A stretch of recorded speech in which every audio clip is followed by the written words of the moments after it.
原本是糖厂工厂单纯一条长长的走廊，不过却因为创办人拍开铁门以后，对边仔窗仔透光入来，迄款亲像魔法精灵入来糖厂的感受。经过精心的设计甲布置，才有魔法工厂的诞生。其中有3000本纯手工制作的纵观砌墙，毛骑扫帚，就亲像魔法师真正飞上天，甲画作留念的气氛。以及合作上帝画作的画框，自推出以后，就吸引这游客前来体验，成为打卡上水的景点之一。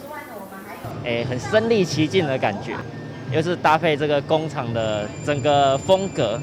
让游客会非常的想要二访。是因为现在不能出国，所以就是来到这个地方，就有点像就是国外，就觉得很像，而且就是白天跟晚上来的感觉有点不一样，就是都蛮漂亮的，而且园区也有很多就是可以拍照打卡的景点跟设施可以体验，我觉得很赞。石鼓以工业风味的魔法工厂为号召，嘛家以摇滚为主题，所以因所属的手合体国家团团员嘛带领魔法工厂的代言，邀请大家来亲身感受。当然，这游客来到这，第一印象会认为敢是亲像哈利波特、霍格华兹工厂的场景。对出石鼓澄清完全无关系，是因原家原味的文化创意。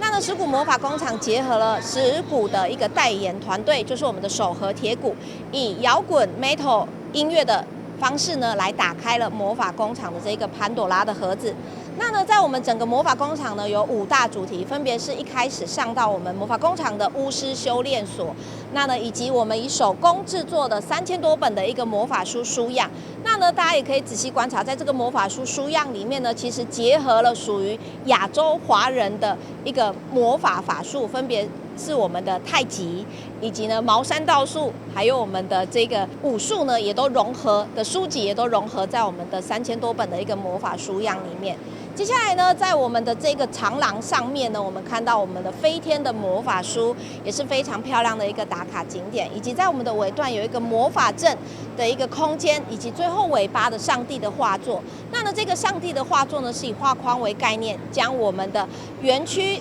4季自然的景色，然后同时结合了背后的这个唐蜜巢的一个景观做一个结合。